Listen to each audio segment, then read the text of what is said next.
Hi, welcome to the Chelsea Skidmore Show. I'm so excited for today's episode. I'm here with Cheryl and Corky from the Pump Station. Welcome, ladies. Thank you so much for coming. Thanks for inviting us. So I will let you both introduce yourself because I know you'll do it better than me. And sometimes it's so awkward when I'm like butchering an intro.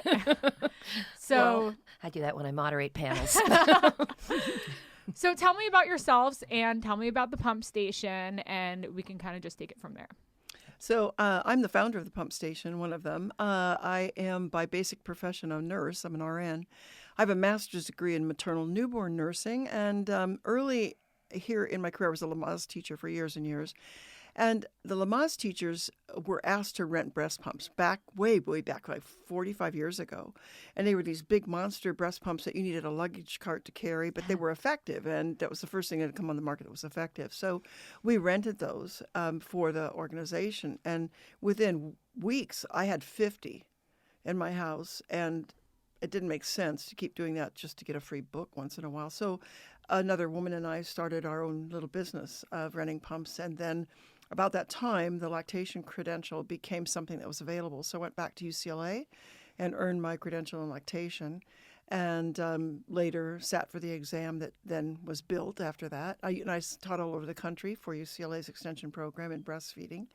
And meantime, we opened the Pump Station and as one little room with a curtain, and it just grew and grew. And the need is so there.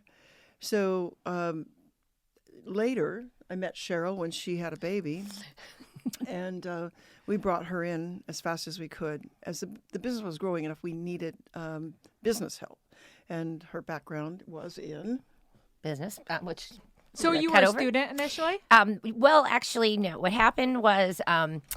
I came to the Pump Station in 2007. What happened, I'm from New England originally. Yes, I'm sad about Tom Brady. Okay, so everyone, I don't know how many people have asked me that this week alone, but I was a buyer for, in Boston, and then I was a buyer for Target in Minneapolis, and then I was in Chicago, and then I came out here and was basically working with a toy company, heading up product development design, got pregnant, ended up going to my gynecologist at about 6 months, going, oh my God, what do I do? And she was like, stop Googling, stop looking up stuff. She's like, go to the Pump Station. So I basically rolled in there at about 7.5 months pregnant and signed up for the prenatal classes. They didn't have room in the baby care class, but I got into the breastfeeding class. And what happened is I'm an older mom. I had my daughter just before my 42nd birthday. And she's 1. I'm not lying. She's 14. And so, but what happened was I ended up, because of my retail background, I came into the store and I just was like, whoa, this place is crazy. It's got the products and how they select the products and these classes are phenomenal and stuff. And so I just thought it was a great little place. And so 2 weeks after baby's born, I had a horrible case of mastitis. Horrible, terrible, awful, worst, And can you horrible. just explain what that is for those It's an who infection don't in know? the breast. Yes. Okay. Yeah, and mine got so infected to the point where it abscessed. And I had to have it drained. So, but what ended up happening is I ended up calling the store to ask questions, and this one answered the phone. And I said to her, so she told me, you need to do this, this, and this.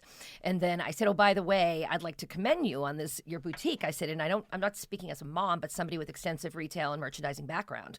I said, it's amazing what you've done with this. And she's like, great, when can you come work with us? Oh my God, I love that. And I said, can we let my boob heal? And then we'll set something up. And so about a month later, I basically came in and they ended up bringing me on as a consultant. And then they were looking for a COO and I was like, pick me. And, and then I own a shareholder. And then basically in 2014, Corky was looking to step back a little bit. So my husband and I invested in the business with her basically staying on board because she was the matriarch, the founder. And basically she's the brains behind the parenting education. I'm a business person. Well, I think that's what's so important about the Pump Station. We started with renting pumps. And then everything else came after. We became lactation consultants, and it was just much more than that. And so we had a hard time with the name, so we added Nurtury later on. So it's the Pump Station and Nurtury because we not only offer classes, but the merchandise that we choose carefully. And now this last few years, we have added gear, and we have a specialist in gear. So you can come into our store, and he can walk you through, and so can most of our staff, which stroller, which car seat fits in your car, how to use it. He installs them. If you buy it from us, you get it free. If you didn't buy it, you can still come and pay a small fee and learn. And not only are you getting it installed, you're learning how to install it in your own car. So we're all about the education piece. And we, of course, have Mommy and Me and Parent and Me and CPR and breastfeeding and baby care and support all the way around.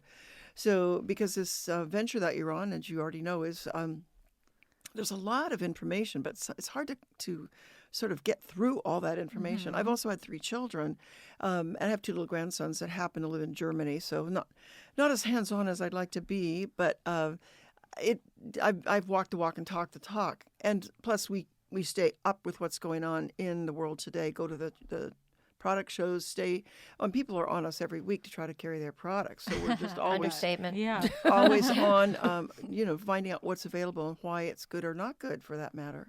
So. Yeah, there is so much information to learn. It is so overwhelming. So I love that you've created such a one-stop shop where, you can get the classes, you can get the gear, you can just kind of get like all of your questions answered. Because I know that when I got pregnant, I was like, and I'm 32 weeks today, I was just like, I don't know what the fuck I'm doing. Like, I don't know what I'm doing. I don't know You're not anything. alone. You're not alone. I still don't. Well, and coming to a class, you're just not going to answer all your questions, but it puts you on a path with your partner to say, oh, I never thought of that. How's that going to work? And what's that going to be like for us? I don't like that idea. I don't like pacifiers. But they said some babies really need them. And so it gets you started on conversations. We also have grandparents classes. Oh, that's so cool. We were just on the Today Show 2 weeks ago talking about that. Maria Shriver is a grandma now, and she was doing that piece. And what was fun is that grandparents need to know what you're learning, because then their day they did it differently, and it's shocking to them that you're going to sleep your baby on the back instead of the stomach. So we have a grandparents class. It's kind of a little combination of breastfeeding and baby care to sort of tell them what's new today, what's different today. So we have all these different things for people to learn, and at least you're learning. I'm going to tell you that Googling around is not always helpful. There's a ton of misinformation out there. So having a place to go to say, hey, I heard this. What do you think about that? Is really nice. And I even give all our clients my cell phone. They can call me and chat away. I think a really, really important part, too, of that prenatal class process is the conversation that you may not have thought to discuss it with your partner. And so all of a sudden, let's talk about vaccines, when you're choosing, it's like, okay, well, how do we feel about this? Because maybe you never had that conversation before. And then also when you're interviewing pediatricians, well, what's your position on it? And as you're philosophically aligned with, and even from the grandparents' perspective, again, making sure you're all on the same page. And if you're not, in advance you're not. So you're not having that conversation 2 weeks postpartum and everyone's, tense because it's already difficult enough, You're talking about both a parent together and also the grandparents. Because the grandparents, man, you need support after you have a baby. You need advocacy. And that your partner is going to be your advocate, and we want those grandparents in that groove too, so that they're understanding why, and so they're not saying to you, why are you doing that? And you go, you're too raw post-birth to discuss those kind of things. It's like, so it's already discussed ahead of time. So it's really a valuable thing to do. Yeah, and I'm such the kind of person who loves to prepare. Like, I already packed my hospital bag because I just love to have things done so I don't have to think about it, and it's fun too for me to just fill a bag with things. But and me and my husband just started having all of these conversations, and I want to learn more about, the things that we need to go over together and get on the same page, so we aren't like, when we're completely stressed out and sleep deprived, as I'm told I will be. Right. We know what's going on. We have a plan in place. Maybe that actually brings me to my first question. So many parents have recommended kind of creating that schedule with your partner. In terms of like, everyone says like the first 2 weeks are like, you don't sleep this is what I hear. You don't sleep for the first 2 weeks. You and your partner are going to hate. But why does everyone make a big deal about the first 2 weeks? Because I think it's because everything is so new. Yeah. It's like, I remember walking in the door with my first baby, and I was already almost finished my master's degree in maternal newborn nursing. So it wasn't my first rodeo. I handled lots of babies, and I still walked in the door with this baby and said, where do I put him? I had everything ready, but do I put him down? Do I hold him? What? And so it's all new. And the babies are pretty quiet in the hospital. And you think, oh, I got an easy one here. And then you get home and it's like the lights go out and you think it's time to go to bed at 10 o'clock. And that's when they get up. So babies come from Australia. They're on jet lag big time. Oh my God, that's so funny. So they're on the opposite schedule as you. So if you think about when your baby's most active in utero, it's usually after you lie down in the evening. So they stay on that schedule. Oh. So that's why everyone makes such a big deal about the room being dark. Well, and the fact is they're in darkness now. Yes. So light is almost painful to them, especially bright lights. Also, they're in a very warm and a very noisy room right now. Right. So your placenta makes such a loud whooshing noise, like whoosh, whoosh, that you turn off the lights and make everything quiet. Shh, baby's sleeping, and the baby goes, "Where the hell am I?" Yeah. So that's the noise that I hear on the Doppler. This one. You're recreating the that's womb. Why. Basically. Oh, baby shusher. There's you got it proud. Oh my God. So this is the sound like a parent shushing, and then there's a second sound that's the ocean, and then when the baby quiets a little more, there's heartbeat. Yeah, it's the sounds of the womb. Oh, wow. So the baby's in a womb that is tight, noisy, dark, wet. warm, wet. We don't keep them wet, but that might work. But yeah. So better to know some ways to calm and settle that baby and to get through that first night, but to expect that she is going to be up in the night for several hours. So babies have. They don't come on a schedule. If we try to put them on a tight schedule, they may not thrive because some babies need to eat 11 times a day and some only 8. So breastfed babies need to be feeding at least 8 times in 24 hours in the first weeks, and most of them are feeding more than that. So 8 to 12 is normal. And there might be a feeding and half an hour later they want to feed again, and you go, how could that be? But it's normal. Yeah, because I hear that every 2 to 3 hours. But it doesn't look like that. It'll look like once a day. By the time your baby's 2 weeks old, babies will have what the parents call it the witching hour, or the cocktail hour, or grandma's hours. We call it the intensive parenting hours or the marathon feed. So a baby will be on and off the breast during that time. We encourage moms to get up some good stuff on TV to watch, and by that it has to be stuff that's positive. Can't be watching somebody's kid get murdered. Right. I know. I've been so sensitive already to what I've been watching throughout pregnancy. I haven't wanted to watch anything scary, any drama. Like even I politics. just want to watch like fun, easy, Real Housewives. Well, Real Housewives is drama, actually. You just made me. But if it makes you laugh, When I was pregnant, yeah, my husband and I went to see Tenacious D. Oh, okay. Yeah. And I had to leave the room because I was afraid. Like I was like the noise. Well, just the sound and what they were saying. I was like, oh my God, my baby can hear everything Jack Black is saying. And I was like, I need to go. So psychologically, postpartum, moms can't tolerate that stuff. So you have to watch lightweight stuff. Right. Sex and the City and Food Network, and even politics. If that bugs you, don't watch it. It just so you've got that, so that your partner calls and says, "Hey, I'm on my way home," and you say, "Well, this baby's been on and off me for the last hour," and he says, "Sure, it's the marathon. You have a seat, keep nursing. I'll be there in a few minutes." That kind of thing. In the first couple of weeks, it can happen at 2 a.m, and then my baby might. And so it's the baby's wakeful time. It's not really about food. It's about I'm awake, and you are 100%. The entertainment committee in that phase. It isn't until 3 and 4 months when babies look at mobiles and start reaching for things. But those early phases, they need to be nurtured. They're born 12 weeks early. We're the most immature of all placental mammals. And so we need to be almost back in the uterus. So that's all how new parenting really is best handled, is close and tight and warm and noisy. And so we teach parents how to do all of that. But yes, your first night home is considered the night from hell. My friend was saying the first night home too, she was like, we got home from the hospital and they were like, what the fuck are we doing? And she said her baby would not stop breastfeeding, like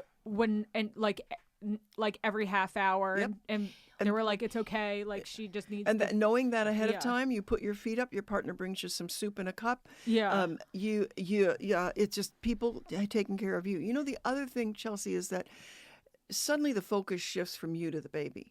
And that's a psychological shift that's hard on mothers. And you feel like a big old blob because you certainly don't have your figure back yet. And you're tired, you're bleeding, you're not nipples, but I've you heard, have the postpartum bleeding, and you might be in pain in some ways and uncomfortable and tired. And what we want your partner to hear is that their role is to support you and to tell you how great you are and how great you're doing, bring you food, bring you Kleenex when you cry, keep the water coming, and tell you that what you're doing is good, what you do, and not to question what's the matter with this baby, why is he nursing? Just put him to the breast again. Yeah. So the more open-shirted you are about bringing your baby when that's what your friend, what was her name? Alex. What she needed. And she just did it. She put her feet up and she nursed through it. And then we're going to teach you how to calm and settle as well, so that your partner can. What's your partner's name? Steven. So he can take a turn and say, let me wear the baby for a little while in this wrap thing. So knowing how to do that ahead of time, so you have all these little tools on your tool belt, makes it a lot easier. Yeah. And knowing it's normal makes it so easy. And another thing, we say first 2 weeks now. For me, my mother was there for 2 weeks. So when she left, I thought my head was going to explode. And that's where I rolled. That's, again, when I was just starting my relation with pumps, I rolled in and they handed me the happiest baby on the block book. And that saved my life, like from that point until I got on board with them. And but how I many didn't have times this. we hear that something they learned through the baby care class was a game changer for them. I had a dad tell me the shusher was a game changer for them. And I can even show you a couple of positions. I hope you're going to come to class because it's so 100%. Yeah, so I love it. much fun. And your partner learns too. Yes. At the same time, and that just saves a lot of you saying to him, well, this is what works for me. No, you hear it together, and then he finds his path, you find your path, because they might be different. Baby responds differently to one person as to another. When your podcast with Alex, which, by the way, I was impressed with how knowledgeable she was. Yes. Every day we get questions, and there's a lot of times where we just cringe when we hear certain, like I did this or whatever, but you've got a great friend there. She's got a lot of great experience, and she gave you a lot of great advice. One of the products that she mentioned you may not need was the exercise ball. Oh, yes. So the exercise ball, not I think is the birthing ball? Yeah, the birthing ball. You're going to need it big I do need that? time. Wait, I'm so glad you brought that up because I was like, I've got to tell her that. Do I need it now? When do I start with Well, that? you might need it at birth, but you need it with a baby. Because soothing. one of the with the things that soothes baby. babies is motion. You learn about this in baby care. And their favorite motion, our favorite motion, although Harvey Carp, there's two that I love and that work just brilliantly, bouncing. So we have our baby on our arm. I don't know if I'm on camera, but the baby's here. Yeah. And you're bouncing on the yoga ball. So the harder the baby cries, and we're going to swaddle with our hands, and we're going to bounce on that ball until your hair's flying. So if the baby's crying loud, you got to go big. And this is a more aggressive bounce than a rocking chair rock. Yeah, yes, it is different. It is. Yeah. Okay. But the head is moving, and we call that lolling. Yeah. Lolling. Not So this is shaken head syndrome. That's scary. That is horrifying and dangerous and damaging, but not this. Okay. So the second thing is jiggling. So the head is jiggling when we're doing this, lolling. Your baby's head will loll. Men can do it, I think, more easily this way. And this movement, Jello on a plate, is very calming to babies. Because think about it, Chelsea, in utero, every breath you take, I sing that to mothers, every breath you take, every move you make, that baby is moving inside your uterus, jiggling. So they're used to, Yeah, and so it's really calming. And so we love the yoga ball for that reason. So it can't be the kind in the gym that are smaller. So we need it. So I use a 75 centimeter. I'm 5'7", 8". And you don't want your butt below your knees. Okay. So and it's got to be loose so that with you the can way really that bounce. it's pumped up, you mean? Yeah, correct. Yeah, okay. Firm. And you buy them by centimeter size. So Yeah. Depending on how tall your partner is, you might need two different balls. But man, that is a game changer. He's only an inch taller. And you can also put baby in the carrier. Mine You put baby in the carrier Yes. and bounce. And Okay, the other great. thing, again, I learned from this one, was that my daughter hated getting in the car seat. Hated it. I would be in tears trying to put her in a car seat. And so what we tell people too is if you're going to go to the car and baby's freaking out, put them in the car seat safely, the infant seat, and just bounce it gently on the exercise ball. Or jiggle the back of the seat, just so you get that. So I do that every day when I'm working. We're putting the baby in the car seat after we've done a lactation consultation, and the baby starts to cry because you're bugging them. They hate being disturbed. Yeah. So we get them in the seat, and they're crying, and I put this right beside them and shush her, and then I take a hold of that seat. I either bounce it on the yoga ball or I take a hold of the back and jiggle, and in 10 seconds, the baby's quiet again and goes to sleep, and the parents are like, what the heck? We have these and the exercise balls around the store, and literally people, someone will walk in and the baby starts crying. We just turn it on, and we say, can I borrow that? And we take the card, and the parents just go like, it's like a magic trick. It's magic. Yeah. It's magic. And then is that also the same sort of idea with like a baby Bjorn bouncer or any other brand you bouncer? Have one of the bouncer, yeah, I right? do. They're Love one that of my product. favorites. Love it. The newborn doesn't move enough to get that to jiggle, but you can do it with your hand. With And then like as they get older, I love that. It Okay. also puts a baby on a semi-recline. And the baby also, I love the Bjorn because it has a soft netted back, which cups the head better than flat surfaces, so it lessens the risk of flat head syndrome. Okay. I mean, I want to know more about that too. Okay. Because this is going to be a fun day, I can see. Yeah. No, I had seen a photo a girlfriend of mine posted years ago, and her baby had a little pillow, and I was like, That's oh, what's the baby move? Oh, and then I was like, oh, what's the pillow for? And she said, so they don't get flat head syndrome. Yeah, and not then highly another recommended. friend of mine just told me that he had twins and one of his baby's heads, I guess, has flat head. So I'm just wondering, is there something that I need to do now, or just knowledge, or is it switching the side? They're going to move their head the way they want it. Yeah. And some babies have some damage to a muscle in their neck, and that's called torticollis. It's from birth. And those kids can't move their head. So we watch for that. If you see your baby always in the same position, then you might want to ask your pediatrician about that. And then we might send you to a physical therapist for that, to work on that. There are specialists in that field. Having no trouble drinking? Yeah, I know. I spill on myself. I'm like, I'm such a mess now. No, you're not. You're so cute. But the other things we can do. So today's babies are on their back a lot more than when I raised my kids. We were told in that era that if they slept on their backs, there was great fear that they would aspirate, spit up, and die. I mean, it was that severe. And then the research came along that showed that the risk is far greater when we're on our stomachs for sudden infant death. So, in fact, the research was so profound, they had to stop the studies to get kids out of the control group. So babies are safe on their back. Babies have a safe swallowing mechanism. They don't aspirate. And without explaining that clinically, we don't have to worry when they're on their backs. But now these kids are on their back all the time. So they're back in the stroller, on their back in their crib, on their back everywhere. So one of the keys to not having flat heads is to get them out and wear them. So wearing babies a great deal of the time really lessens the risk of flat head. And there are some causes, like I mentioned, like a baby that's born premature and is in the NICU for weeks. They're more likely. Tummy time. Tummy time is super important. And that's once they start rolling. Actually, right?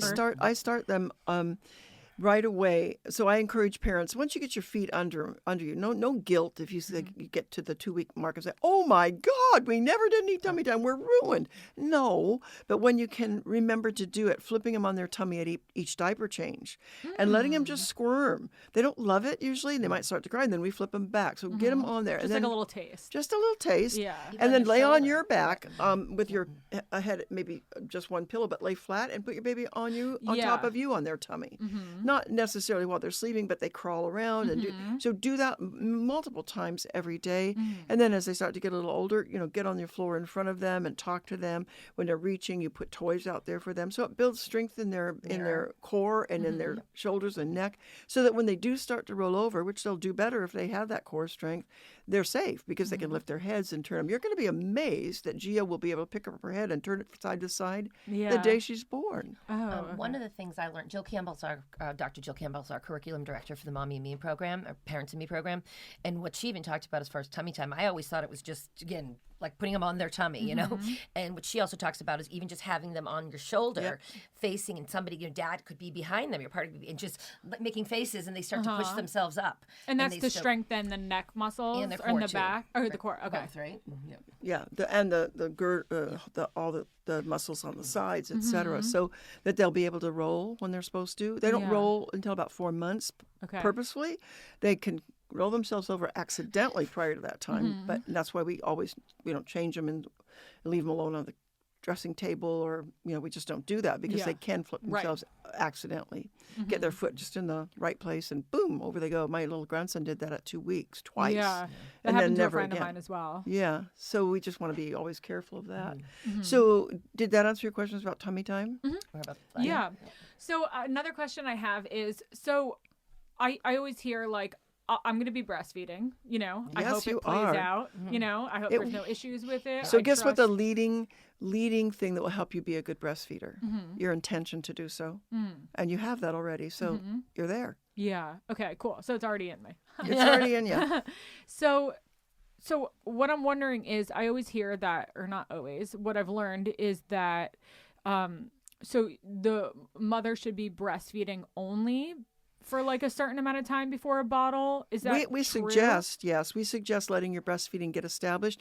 There's reality and there's ideal. So when I'm teaching idealism, but I blend the reality in, because sometimes a doctor will insist that you give a bottle of for a reason in those first 2 weeks, and so we say that. Well, but to say, I wonder if my baby's getting enough, I'll just chuck in a little bottle. We would say, no, wait 2 weeks. Yeah, I'm asking this because at night, if I'm scheduling with my husband and he's going to be doing the night shift, so to speak, is he able to feed the baby? Not until 2 weeks, okay, hopefully. So and even then, Chelsea, you still have to get up to pump. Because you see, milk is made. Milk is made.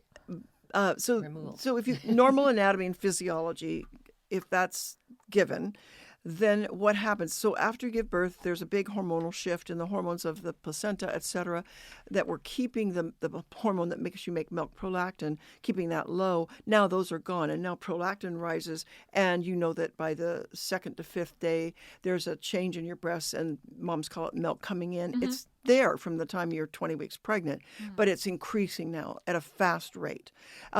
But from that point on, once all that hormonal shift, you have normal breasts, normal anatomy, normal physiology.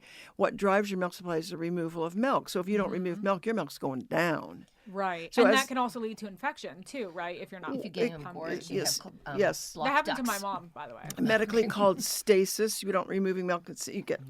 So we would suggest that if your partner wants to be involved in the feeding, which they do. I was just hoping to get some sleep. Yeah, so, well, and maybe as the baby. So I might as well just be up doing it then. Might as well, or but we want to include those guys as those partners as they want to be. So sometimes the mother put it at the time of day that works for you and your husband. We recommend not more than 1 bottle a day because babies will often go. Now I heard Alex say her baby wouldn't take a bottle, so we've got to find the balance here. So we say once you start, stay consistent with it. Do it at least 3 times a week, but not more than once a day. Now reality pops in, and you have an appointment. You have to give 2 bottles that day, but you got to take your pump with you because otherwise you're exploding. That and your milk's going to be going down. Okay. And keeping up milk is a constant work to do. So, but what if you fudged it around a little bit and said, God, babies, we only expect 1 3-hour stretch of sleep from babies. Okay. And then as maybe your baby starts doing a 4-hour stretch by the time they're 3 weeks old. Great. You get to do that. But what if you said, I'm going to die if I don't get 5 hours in a row, so just this once, I'm just going to sleep a little longer, and then you wake up and you pump a little later. So maybe you can buy yourself you can fudge around a little bit, but you have to be aware of what I told you, that and what all moms need to know. A lot of moms don't know that, Chelsea, that if we skip feedings, their milk's going down. Then they're on the phone with us saying, what happened to my milk supply? Yeah. So no matter what, we're waiting at least 2 weeks before we introduce a bottle. If you can. And yep. So that point, we're not even pumping then until no. after But you know 2 what? weeks. Get out your pump and play with it a little bit. Okay. So that you know how to work do that because I don't want to feel overwhelmed. What pump do you have? I was going to say what pump are you using? I have the S2 Spectra. Okay. And then I have the Medela Bra pumping bra one. The Medela pumping bra. Yeah. They have bra, the bandeau top. Or I put a Simple Wishes in there. That's the pumping bra in there that we love. Oh, really? But it's it's a Medela pumping bra. Or is it a pump? It's the pump, and then I have the bra with it. Oh, so the pump you mean that LV or Willow? No, Okay. it's from Medela. It's They fine. sent it to me. I mean, you Medela's can send got me a great picture. pumps. Yeah, and then but then I have this S2, which I know everyone loves. And then You have the S2. That's not the one with the battery. It's the blue one, the wireless one. You have the S1. I'm gonna put my phone in airplane mode. Sorry. S1 is the wireless one, I believe. Is the blue one is the Blue one wireless is the one. wireless. Yeah. It's got an internal battery that you Yeah, recharge. Yeah, it's fantastic. We equally like Medela Pumping Style and the Spectra. Those are our top recommendations for receiving from your insurance company. Yeah. Can I just say this, even though you didn't bring it up? I just want the world to know that the in-bra pumps, LV and Willow, they have their place, but they cannot be your primary pump. They're made to sound like better than sliced bread. They aren't, and we see most moms getting far less milk with them. So I mean, there's always outliers. But I also find the further a mom goes out, the less effective they are. But so say there's a mother that a pediatrician. I had one that used the Willow. During her workday for some of that's where she could not have otherwise pumped, but she again said, I get about half the amount, but it's better than nothing because I'd have to skip otherwise. So they're expensive, but we sell them now as an add-on, and we tell every mother and I run a support group. Last week, 2 weeks ago, I had a mom on that said she'd lost her milk. It's virtual. And that she was only pumping dust. That's what she got. It was the Wow. funniest statement.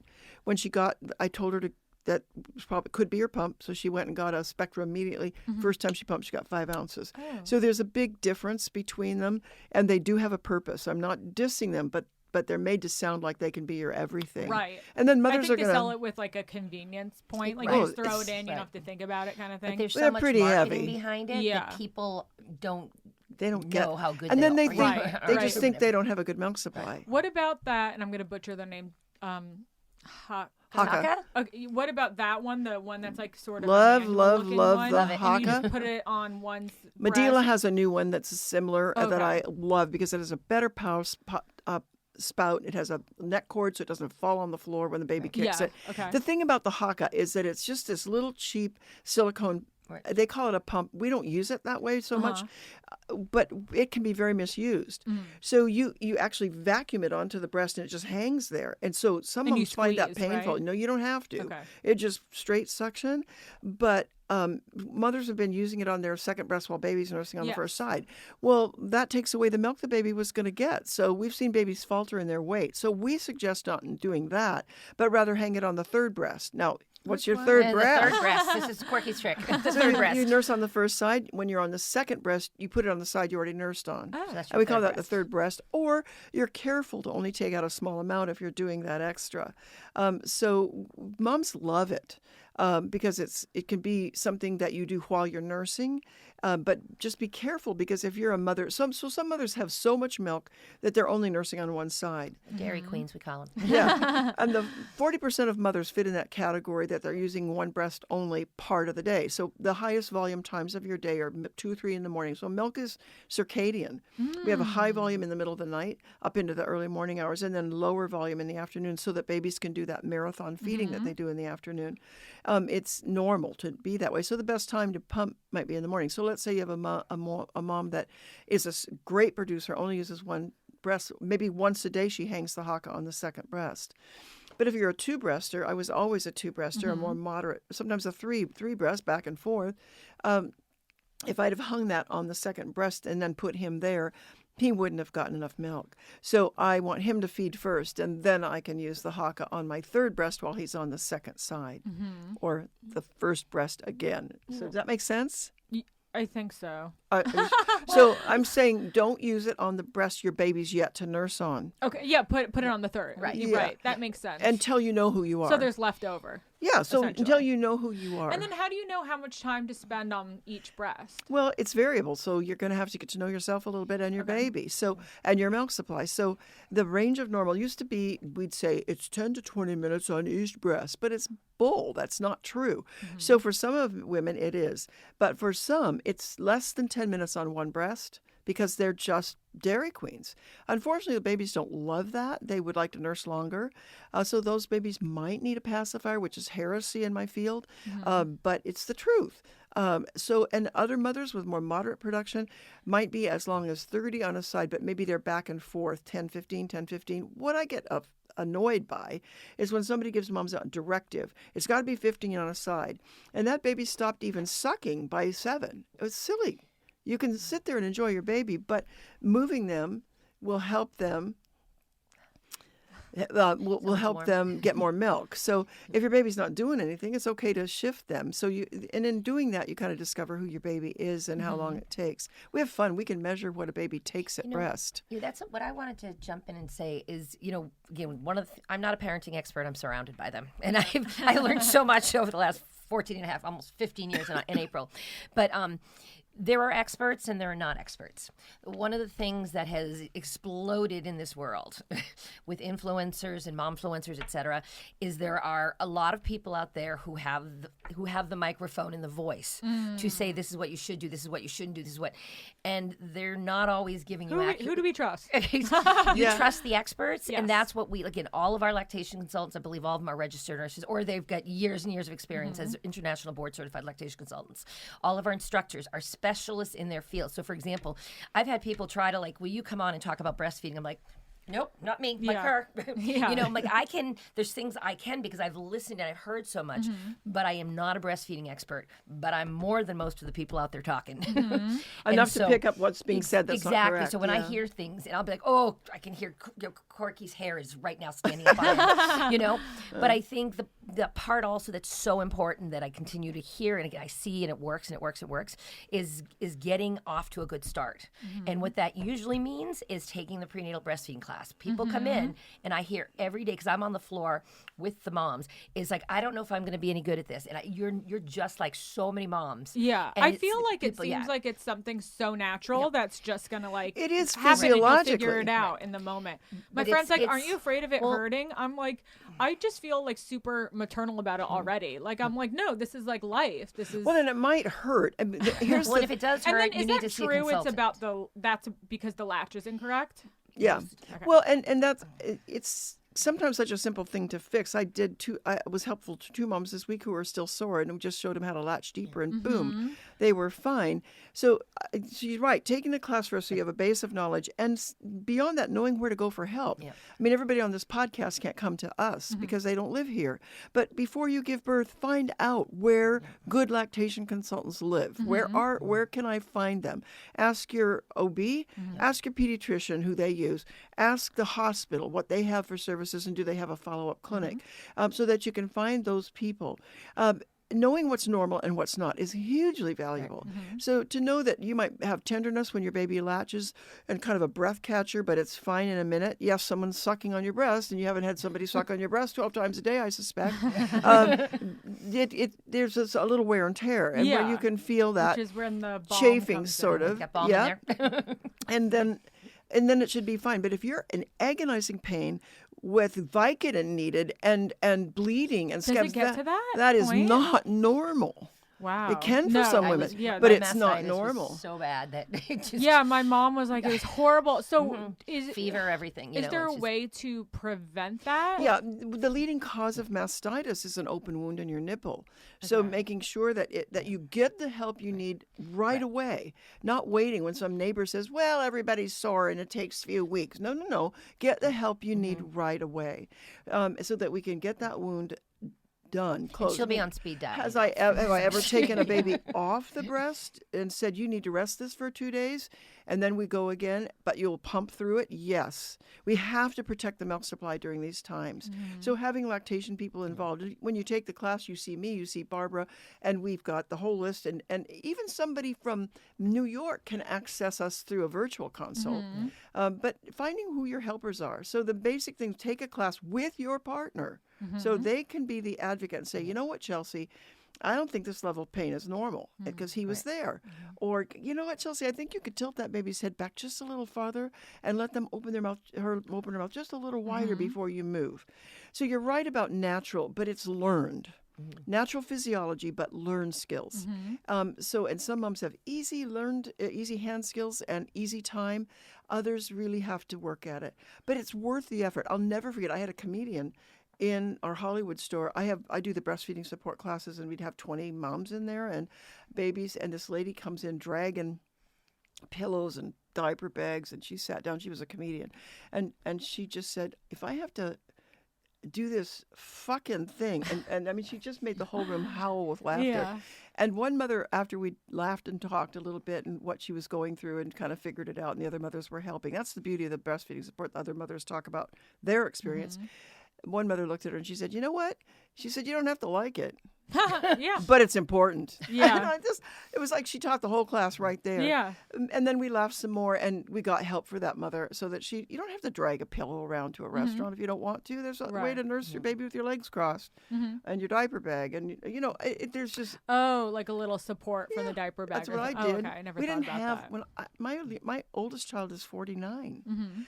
Although I'm only 52, so it's pretty tricky. But I didn't have all this accoutrement. Right. And I nursed. I never thought I'd nurse in public. I was doing it in 2 weeks. But I had a little that's so funny because I'm like, I don't imagine.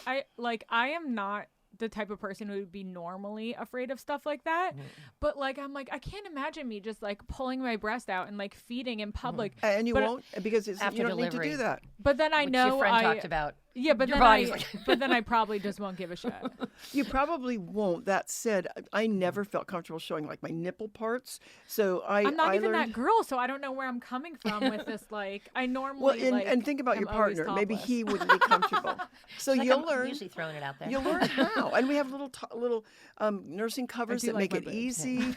And you also, let's say that you were going someplace where you didn't feel comfortable. Yeah. Then you take. Step away to the bathroom or wherever. No, you take a bottle of express breast milk. Oh, okay. And you wait, what's express breast milk? It's pumped milk. Oh. So we call it express breast milk. Ooh, yeah. I like that. So, yeah. So you could take that and work around a pump somewhere in your car, or if you're not going to be gone that long, it's not a big deal. So every mother can find her path through this. I didn't think I'd nurse in public, and I did, and I did it easily. But it also depends on your breast size, how easy it is to latch your baby. Right. Those things all play a role in how that goes. Let's touch base on sleeping. Getting the baby set up to sleep for hopefully, I guess, the first 3 months. Is it like they just do what they want to do and we're just along for the ride? Well, mine did. But they do, so they're human. Yeah. And they are going to start sleeping better at night. But one of the things that's protected from SIDS, Chelsea, is the fact that breastfed babies actually have better arousal states. So it's important for them to wake up and to feed, to breathe. When they did studies of mothers and babies who actually slept together, which that's not what we're discussing, but babies and mothers interacted every 20 minutes. There was movement by the mother. She burped or she shifted, and the baby wiggled. And so that's really important. And we know now that babies need to sleep at least next to you in a bassinet. If not, then they hear you. The leading expert, James McKenna, on co-sleeping and sudden infant death, says if you're going to buy a baby monitor, turn it around so the baby hears you, because they need that to kind of wake up and move. But they will stretch out their sleep. So at birth, they only have 90-minute sleep cycles, and they tie one of those together right away and give you a 3-hour stretch or so. But pretty soon they tie another one in, and they'll give you 4 hours, and then it's 5. So they do that pretty well on their own. And if they're not doing that, then you're the mother that, like I was, had maybe needed to feed my baby a little bit more often, but they still will start doing those night stretches. So being patient about that. The first 2 weeks, you're just barely keeping your nose above the waterline. And I think also don't compare yourself. We hear, because with our mommy and me groups, our parent and me groups, people say, oh, my baby slept through the night. Well, what does that mean? Yeah, okay? Right. Sleeping through the night could be 4 hours. Yeah. And don't compare yourself, because every baby, so every mom is different. Yeah. And don't feel the peer pressure. We used to joke, because when we had our Hollywood store and we had our Santa Monica store, the Hollywood store, the babies woke up every 3-4 hours. Santa Monica store, they all slept through the night. That reminds me of a story of a pediatrician in Santa Monica that once told about a couple. Each couple that came in just back to back had a 2-week-old baby. And the first couple, how's it going? And oh, this baby's up all the time, constantly feeding. It's driving us crazy. We're just having the worst time. Well, how often is baby feeding? Well, every 2 to 3 hours, around the clock. What, longest stretch at night? About 3 hours. It's terrible. The next couple comes in. How's it going? great. Everything's going so well. How often is your baby feeding? About every 2 to 3 hours. So it's different for everyone. Perspective on what's normal too. So I think what really drives parents crazy is thinking what they're supposed to be doing or what this baby's supposed to be doing, and it's not like that. So we are able to help you know your norms. So I think the important thing is having as much help as you can so you're not trying to do the food and the laundry and all of that, right. so that you can sleep when the baby is sleeping. And some people say, well, I can't sleep in the daytime. Well, give it a shot. Yeah. If you're that tired, maybe you could read for a few minutes, doze out. Even 20 minutes can be a huge piece of sleep. And then if your husband can be involved, if men can stay home, or partners, I'm sorry, I need to say the right words here. If partners can stay home for the first couple of weeks so they can be involved in the care. My partner would get up at night and he would burp the babies and change the babies and bring them to me and bring me something to drink and crawl back in and say, is there something I can do to help? And I still am married to him. 50, I hope so. 53. And that's so great. It's like it was yesterday. But it didn't seem that hard to me. And I will tell you something else that I liked that sounds just bizarre. I liked the night feedings. The house was peaceful. I often would nurse in a rocking chair in the baby's room. And there was that little movie out at the time, American Tail. And there was these little mouse that sits up on the top of a house. And he sings, somewhere out there. And I just don't know why that always made me think of somebody else was out there nursing their baby. There was a woman-to-woman connection that I felt. Plus, there was nobody saying, I need a peanut butter sandwich. Nobody. I could be with my baby one-on-one at that time. And I kind of, maybe I treasured it more with my third because it was the peaceful time of the day. So, was I ever tired? Oh, God. And, when my third baby had a bad cold or something, and the kids brought crud home, and I would be walking the floor all night. So I had those nights. Yeah. And there are times, Chelsea, when you think you're going to lose your mind if you don't get a break. And sometimes you just need somebody else to hold the baby and you walk outside and scream a little. Yeah. Or you know what I used to dream about? I used to dream about having a hotel room by myself with a hole in the door so they could shove gourmet food through. And I would have a view of the ocean and a stack of good books. That sounds like my fantasy as well. Yeah, that was my fantasy. It's definitely my fantasy. Going to the bathroom by yourself is a treat. That doesn't happen anymore. I've heard, oh my You're God, having a girl, not happening. I've heard, yes. Yeah. So that's the reality, and I think. Wait, and you can't just leave the baby in the bassinet while you pee? I don't get it. You can, absolutely. But there's a point where they're gonna. Is it because they're crying? Well, because you're leaving them. My friend was. Because they need you so much of the time that you just don't have. I'm excited to be especially once they start moving. Once they start moving, forget it. Like I said, my daughter, I haven't. Because you're like, what are you up to? Well, they just come in. They're just like, But sure, you can have a shower. You can take, and when your baby's asleep in the bassinet, that's a great time to take a nap yourself. Or, if you need to do something that you want to do, that's fine too. And I do think it's great to, if my partner was home and could care for the baby, I kind of like to go to the grocery store just so I could be away for a few minutes. And your friend Alex said, it's a treat to go to the grocery store. I love going to the grocery store already. But the carrier, you get the baby Bjorn carrier. Yeah, right? yeah. My and daughter, I also have the Artie Pop one. So it just never leaves your mind. I don't want you to think that it's negative. I had 3 kids. I loved it. If I could have a baby today, I would. I just think that too many times people say to you, oh, you're having a baby. Isn't that great? And there's none of we don't see because we're not near other people parenting. So we don't see the reality. And therefore we go into it unprepared and shocked, and then we find that difficult. If you're prepared, you don't find that difficult. You know what you're getting into. And it is all that perspective and attitude towards everything. It is. I think. Your rocking chair story, the lady in the grocery store. Oh, so this is one of my favorite stories that she always tells. Well, I have 2. So one lady at my church said that I shouldn't buy a rocking chair. And I said, well, why is that? She said, because if you rock that kid, you'll always have to. Like he was an evil alien. And I said to her, I'm having a baby so I can rock him. So I don't get all wigged out about bad habits. I think I hear that all the time. It's just a bad habit. Well, you can always change things when you Everyone decide. has an opinion too. So it's like, but take rocking my kids, man, if I could rock my 49-year-old today, I would. And another time I had my baby in a carrier on the front, and this lady walks up to me in a public place and says, you know what? You're really squeezing that baby and suffocating him. And I said to her, how tight do you think he was in my uterus?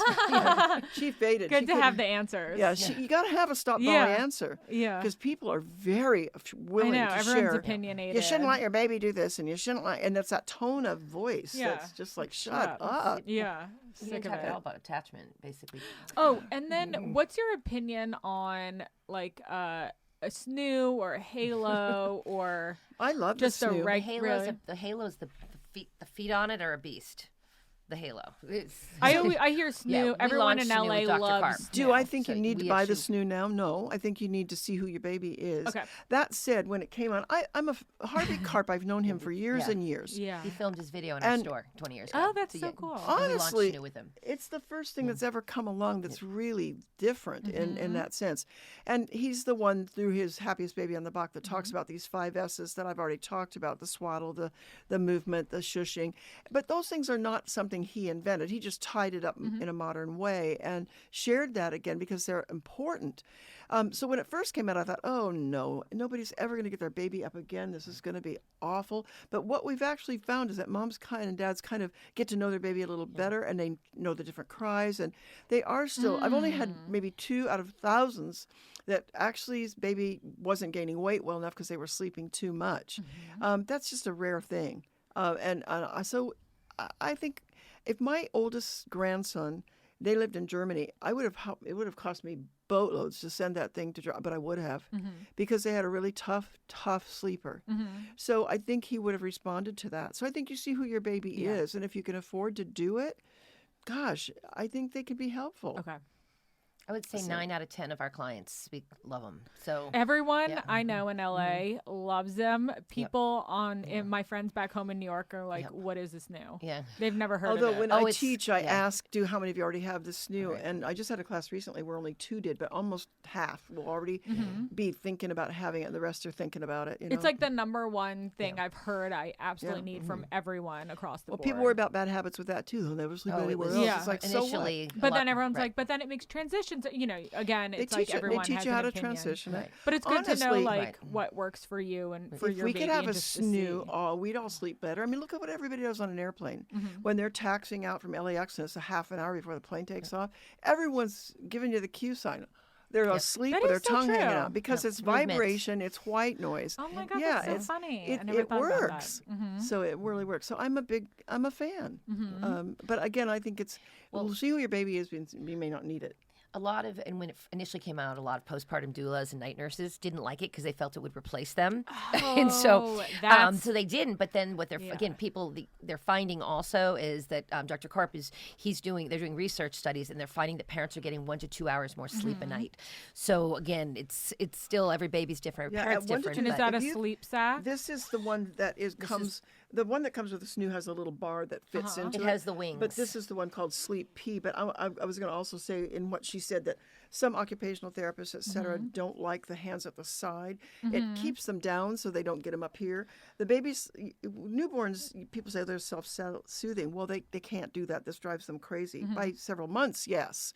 But they can't. This is another breast going by and it drives them crazy.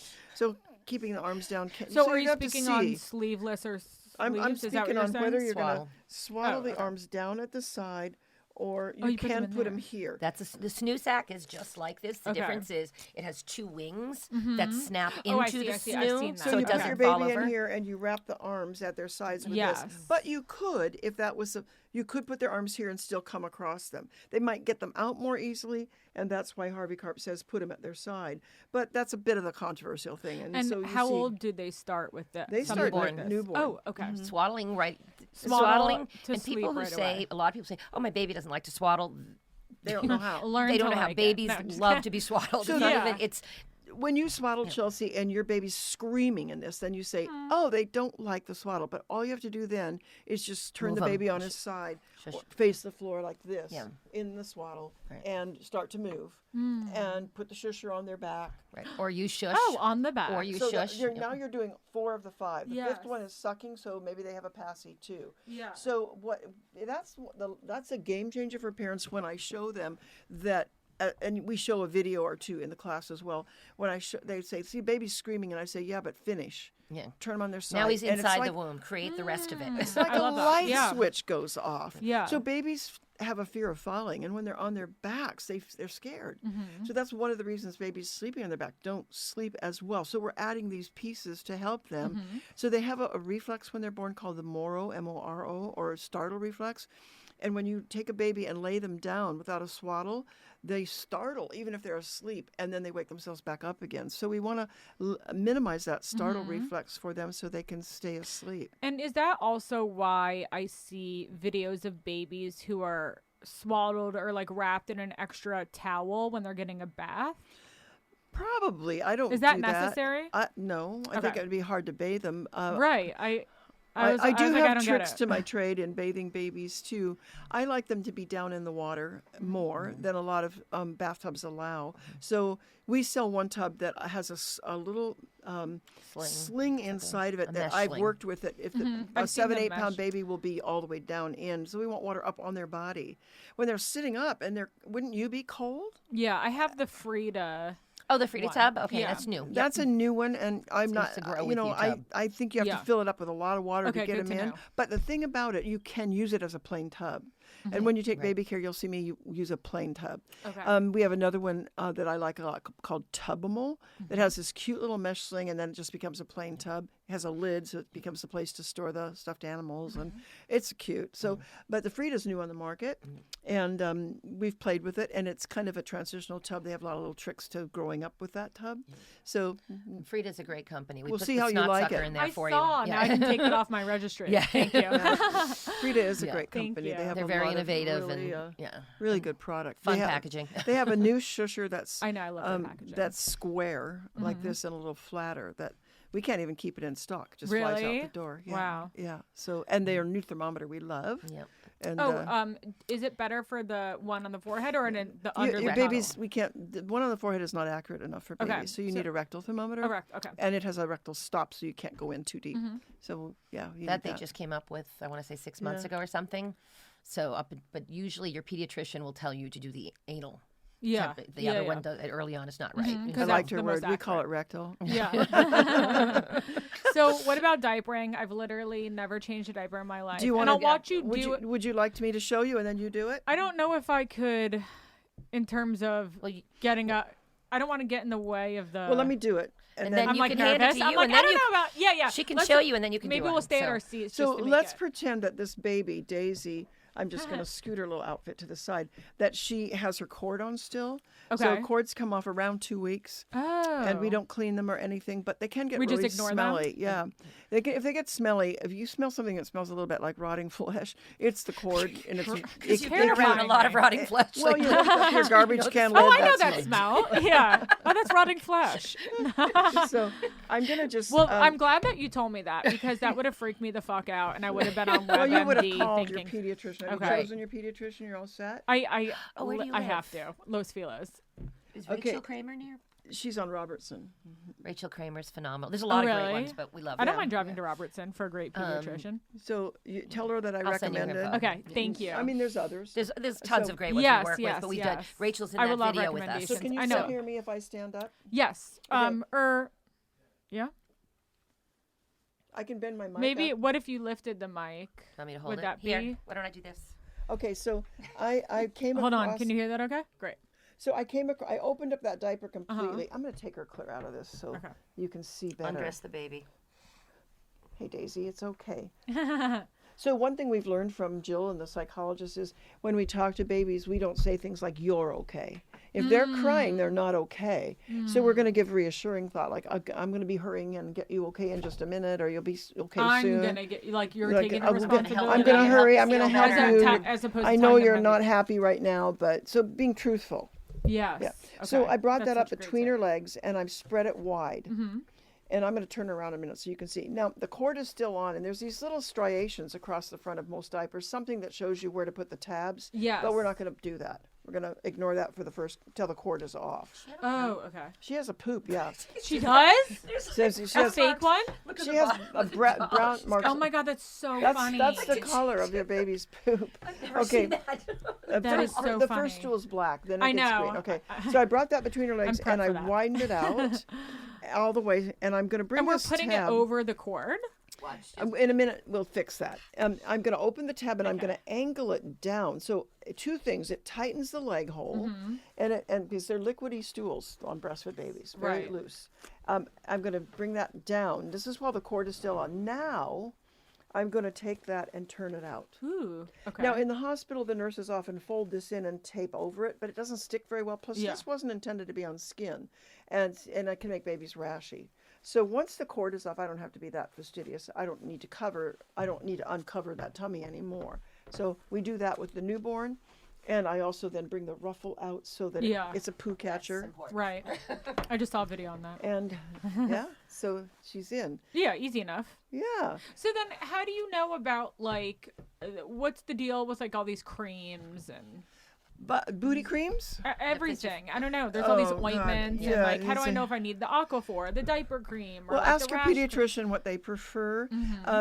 Aquaphor is Vaseline as well. So there's others that some people like better. So when your baby's first born, we really like to have something that's just natural. So an olive oil based one that like What Mother about Love, coconut oil? Earth Mama, Angel Baby. There are some that are Mother Love coconut has a great based. one. So we start with that. But if your baby's still really sore around that rectal area and getting really rashy, then probably needing to move up to something with zinc oxide in it. So which is water, not water based, and it's more water resistive.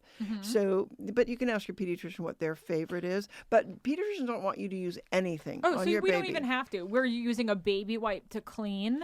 Or we prefer we put it in your cotton wipes that you use real water, regular water on. You can Especially have water early on. wipes. So when your baby has a stool, then you do need to use soap and water, and you, instead of rubbing hard, you pat. I also liked real washcloths. We sell 5 packs of little tiny washcloths that are very thin. Having water. So my preference for young babies is to have a place to change them near running water. So if you have a space between 2 sinks in your bathroom, you can fold up a towel there and make a place to change the baby. I had a house with several levels, so I made a place on every level. My daughter used a thermos thing with a pump on top. You know the things that they have at Starbucks? She filled that with hot water and had that near her changing station. So she used more soap and water. The wipes have been vastly improved, so it's okay if that's what you choose. And just It just cleaning seems them. easier. It is easy. Okay. Especially if you're out and about. I mean, you're Right. gonna buy the Kirkland wipes. But if your baby They're gonna be just- all over the place at some point in time. Don't use them if your baby. So every time your baby urinates, you don't have to wash them. Oh. That can break their skin down. If you want, as a new mother, to use a water wipe at that, you could. But you know, experienced moms don't. They just So change just the a diaper. blotting with a cotton You don't have to tissue. do anything if they've just urinated. We're just But- changing a wiper, diaper, a wiper. Yeah, you can just change the diaper, but Okay. at least once a day you need to get soap and water on, which is a piece of cake with a breastfed baby because they stool a minimum of 3 times a day. And many of them stool almost every feeding, so you're using soap and water almost every time. You know what else I liked?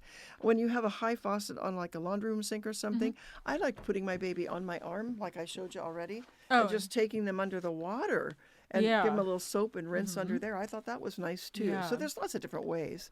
But water wipes are nice for just a skid mark, you know, just a little smear. And then how often are we doing baths for the first few You weeks? know, there's no rule on that, but I liked bathing my babies almost every day because I liked how they smelled and how their hair was fluffed up because we make them all greasy with our hands on their hair. And if they're constantly having blowouts, you know, Yeah, it's it's don't you just want to nice. wash that away? Yeah, it's kind of nice to soak their tush Yeah. in the water.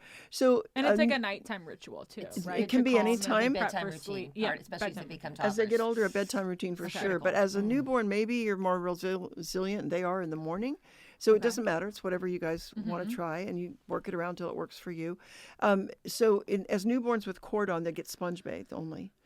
And they don't care for that much. They don't like That being video's cold good. and wet. Class covers all this as well. So in the video. Yeah. So, but once the cord is off, then they can be in the tub, and you can even bathe them with you. There's a rule. Yeah. You can't step in and out of the tub with the baby in your arms. So either lay them on a towel outside the tub, or your partner hands them in. And I like a tub that allows me to let that baby come down into the water there, so it's clear up over their belly, and they're warm. So I'll show you that in the class too. So I'm looking for that in a bathtub, and I loved. So if you bathe them 2 or 3 times a week, that's going to be adequate. I'm sure there's cultures that don't, and they're fine. So, but I like them all. They smell so good. Yeah. I have a question from a father, sort of in the diapering area. How can I desensitize myself to bad smells, aka my kid's shitty diaper? Okay, well, first of all, if your baby's breastfed, then it isn't foul. Oh. So that's kind of, it's pungent, kind of, I say sulfury, yeasty smell. So it isn't disgusting like yours, sir. But it does get that way when they start solid food. Yeah, my husband gets so disgusted by my dog, cleaning up after my dog. And then I'm like, it's terrifying me because I'm like, you're going to be doing that all day with the baby. And he's like, but it will be different because it's my baby. And it will be. I agree with that. Okay. They'll throw up on you. Because I'm like, shut up, get over it. I'm like getting angry at him. Yeah. And not only, and you have to do it. So he just laughed through it and go, now that was disgusing. What did they eat today? That was, woo! Yeah. Don't ever go anywhere without a spare outfit. Never, ever, ever. For yourself. Okay. For yourself. For yourself. We have one, one Yeah, blog that we wrote about breastfeeding on an tip. airplane. And the most very important thing is to always have a change of clothes for you. Because they'll spit up. Well, they'll poop all over you. Oh, really? Yeah. Oh, I didn't know that. They leak. Another They leak. Yeah. That's the thing about baby. They make you do a lot of laundry because there's a lot of wetness. Yes, I hear about. They spit up, so they much poop, laundry. they pee, they and little boys they are good at urinating all over the place. Right. And it's really important to understand that urine is sterile.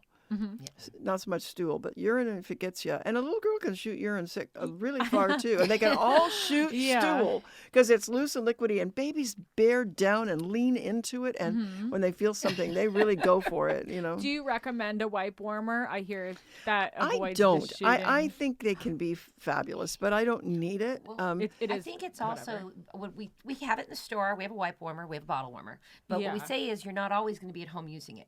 So if all of a sudden baby's at home and they're having warm milk and warm wipes, and then you're out on the road and they're like, what's this cold thing? So that makes sense. It's nice, but it's not necessary, So somebody's on a budget, they don't need one. And you can hold it in your hand and warm it up a little bit, but sometimes you don't want to do that. And they don't like cold stuff, so it can be nice. It can be really nice. Right. I have another question. Good. How to successfully breastfeed after a C-section? Same as anybody else. Okay. And that was not a good answer. So let me let me move forward. You are going to be in the hospital a little bit longer. You're going to have more help, hopefully. Hopefully there's lactation people and nurses that know what to do. You're going to need help positioning your baby the first hours, so having your partner stay. When my daughter had her second C-section, her husband went home to take care of their first child, and I stayed and helped her position, got the baby out of the bassinet. So you're going to need that kind of help. But amazingly, women are on their feet in 24 hours or less, moving around fairly easily. And it is, milk can come in just like 8 hours later, might be, but it shouldn't make any difference in that. So the recovery is really good. You might need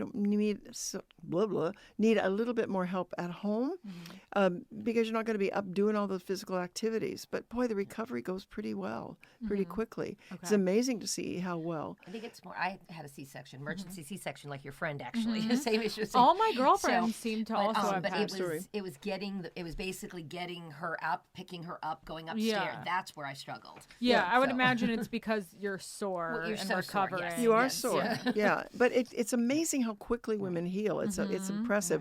So yes, you're going to maybe need to think if you know ahead of time that you're having a C-section that you might need a little extra help at home. But it could be just you and your partner, and he's just on board, and he picks up the baby and brings it to you, and pretty soon you're doing it yourself. So I don't mean to belittle that it's could be a little bit harder at first, but it usually isn't much harder, and moms just need a little more help. Another thing we didn't postpartum doulas. We have we had a team we worked with prior to COVID. They were in house and now they're out of house, and we refer to them. But if you can afford to have a little extra help, like we say, the postpartum doulas, because you learn this on a doll. It's totally different doing it on a baby. And if someone can be there to help guide you, educate you, support you, advocate for you, it's that extra help. And we actually say that, you shouldn't need a postpartum doula for 6 months. A postpartum doula's job is to work themselves out of a job. It's just like for those transitions. It could be like 72 hours is a normal contract. That's what most people do. That's 72 it. hours. So you're just learning 3 days a week, maybe 3 to 4 hours. Well, the for good 3 thing about weeks, something like but it's just someone there to help again. But you may have a grandparent there. That's what you don't need a doula. Class is I know I'm important. having my mom come, but my husband said I don't want her to come the first 2 weeks. I just want it to be us bonding, and then she can come. And what do you that's think about that? I think it's lovely. Okay. I think it's she was lovely. like, oh. It's if you can say no to her. It's the dynamic. But that's if you're covering that up front. Yeah. Isn't it a that's great great. era when men can say that and honestly mean it? And where my mother said the only thing he ever did was honk the horn. Oh, totally. So, I was like, I need you, for those first couple of weeks, and And if you suddenly decide mom would be a big help, because a grandmother can also help the partner, help your partner, help feed him, and because you guys can get really tired, you can always put an emergency call in and say, okay, mom, get out here. Well, and also does he work? Is he going back? When's he going back to work? And maybe right. 2 That's weeks later when I is thought. Better. So, yeah. But just the two of you together, there'll never be an experience like this again. Even when you have your second child, there's another human there. Yeah. So I was just going to add about the doulas. Doulas do have some major training in order to qualify as a doula, where some of the caregivers out there, like baby nurses, I'm not dissing baby nurses as a whole, but some of them are not knowledgeable on the things that you need to know. They're self-proclaimed experts, and some of them are marvelous, but some of them are moms are calling us from the closet saying, what do I do? This woman's killing me. I don't want her to take my baby. I got to tell you, Chelsea, for me, I didn't want anybody else taking care of my baby. My partner and I, and my mother, yes. But even a grandmother's job is not to hold the baby. Her job is to take care of you and to get the food and it's just dishes, go to if the you store. ask her, if you want her,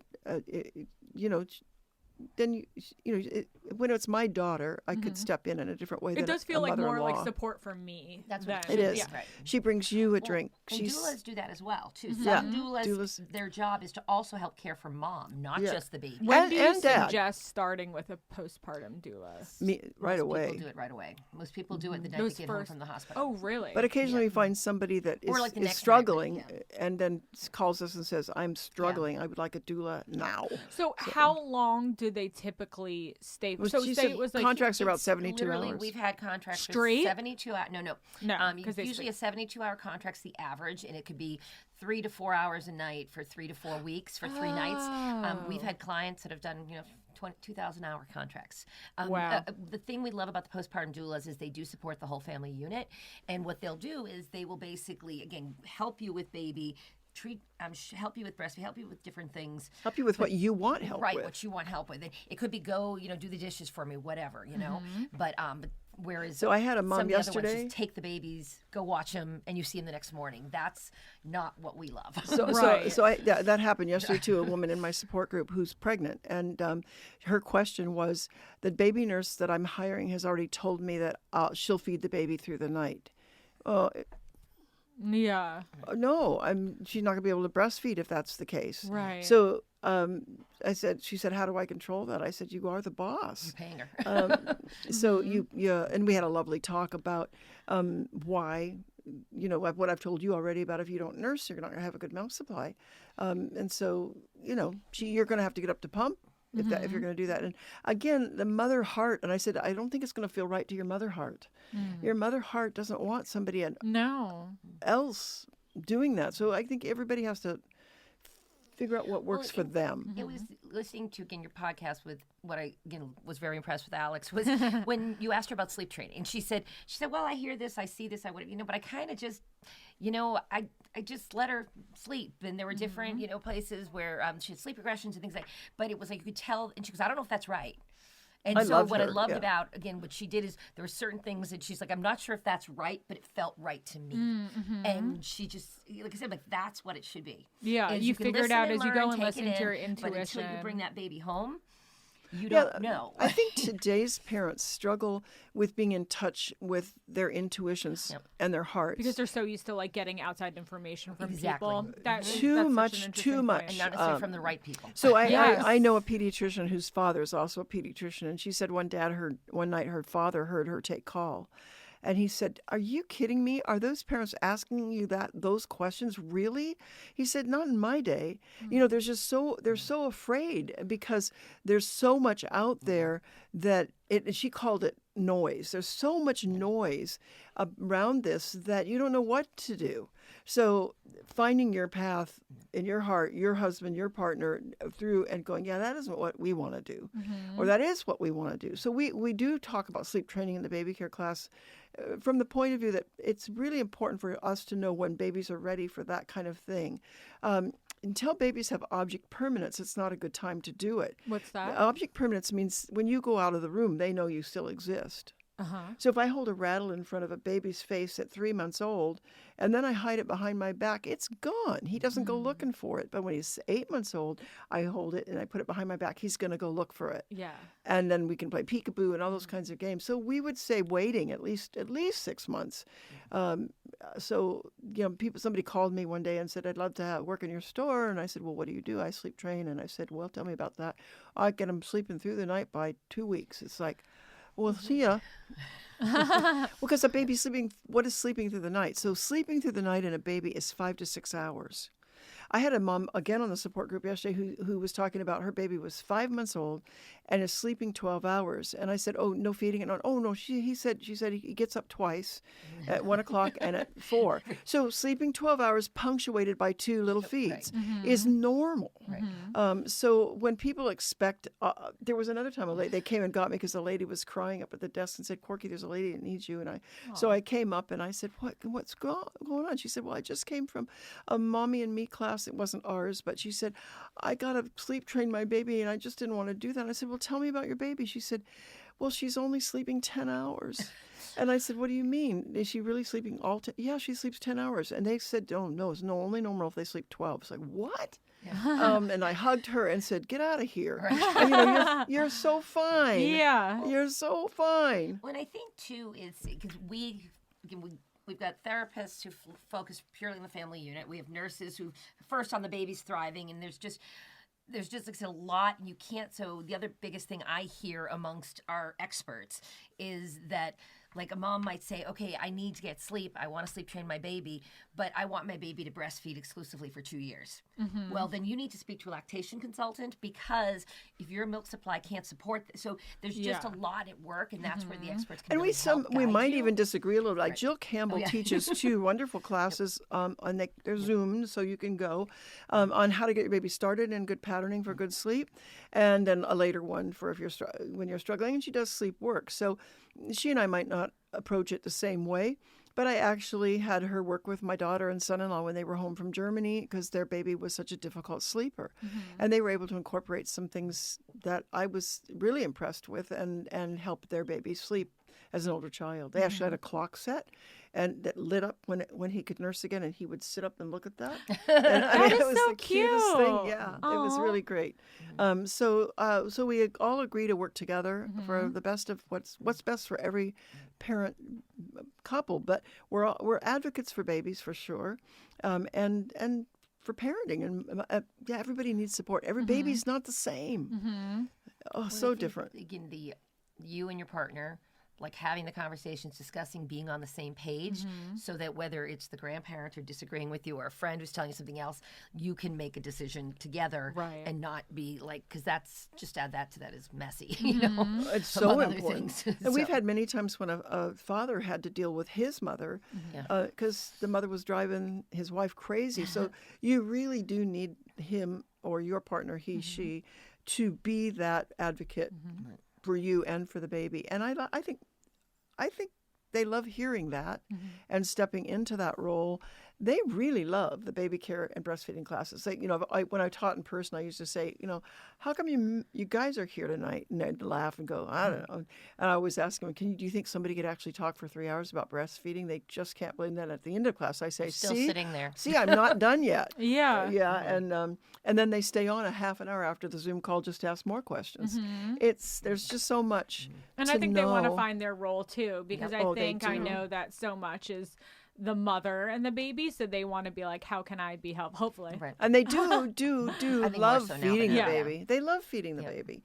So we like that they can do that. And again, it's not all the time, but they can do that relief. Yeah. So then as we just wrap up, can you just let our listeners know the types of classes that you and workshops that you offer that they can check out on your website? Prenatally, we have the Baby Care 101, which can be taken as 1 4-hour shot on a Saturday, or I teach 2 Tuesday nights in a row, and those are 5 hours instead of 4, so it's a little bit longer. 2 breaks. And we have a breastfeeding, prenatal breastfeeding. That's really important. That's a 3-hour class. We have CPR, terribly important. We have childbirth education. Those are the prenatal class. Sleep getting off to a good start is offered prenatally. Amazing. And then postnatally. But postnatally as well. Yeah, we have there's hot topics we do that might cover like first foods and things like that. But our Parent and Me program starts when babies are about 5 to 7 weeks old. And what's fabulous is you get grouped with other parents of babies born within about 4 to 6 weeks of each other. So you're going through developmental milestones together. That's great. I can honestly say that I'm still best friends with people I met 14 and a half Me years too. ago. And Mom, you are from 15 I'm playing years ago. pickleball with 2 of my best friends tomorrow. Oh my God, that's so cute. It's pretty amazing. And then the other big one is breastfeeding support group. We recommend people come to one prenatally so you can see what the moms talk about. So it's virtual still.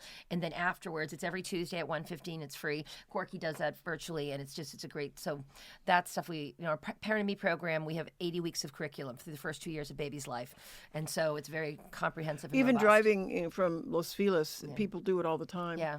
And they come down to Santa Monica area and they go walking on the beach, and they all go out for lunch, and as the world is opening up again. We do have Mommy Me here though in Hollywood because do? one of our teachers we used to have a store here. When can you start Mommy Me? When baby's about 5 to 7 weeks but old. go ahead and sign up. I'm so excited for that. They're filling so fast that signing up prenatally ahead of time around your baby's due date can be important. Which we can cover more of that. So. Yeah. But, and this is all found on the pumpstation.com? In the website, on the pumpstation.com, correct, yes. And basically anybody can call the store, 310-998-1981. We're there 7 days a week. And one other service that I want you to hear this. It's so important. 75 to 95% of people don't have the car seat in right, don't have the baby in the seat right. I correct almost every baby in the seat that comes in the store. And so please, if you don't buy your seat from us, you can still come to us. He'll even help you virtually. But coming down to that store and getting that car seat installed with him and with your partner, it's worth it. I definitely want to do that because I have the Britax. Yep. Which one did you get? The Be Safe? Probably the Be Safe. The travel system? Yeah, probably. Well, the Be Safe is the infant seat, and then probably, Yeah. Oh, yeah, so when Kate sent you. Yes. Yep. So I know that you carry that one there. Yep. Okay. So we carry almost all of Kate. them. And even if we didn't, we would know how to do that. Yeah, right. He does all of them. He installs. Yeah. And we, in the Baby Care 101, we also teach it there. He comes on in person if it's Saturday, virtually if not, and goes through the major things that parents need to know about putting in a car seat and baby in the car seat. So so important to do because so I don't want to leave the hospital and be like, wait, what? Well, we want you to practice at home definitely. with your dog or a stuffed animal or so. There was only one more thing I wanted to share with you. Yes. From listening to your talk with Alex, okay? Yes. When you were talking about Alex, the hospital, star of the okay? podcast. Because she got lobster or filet mignon? Well, not that part. I was a little jealous hearing about that. Being from New Hampshire, I would have loved that lobster. But not their first day But one after of the things when C-section. she was talking about Pitocin and all this, and my thing, and this is funny because Corky's son, her second son is a cardiothoracic anesthesiologist. So we'll never forget. What I tell moms is, okay, when you're in there and the anesthesiologist comes in and introduces himself to you, okay, and says, I'm going to be right outside that door. So when you're ready, just let them know I'm right outside that door.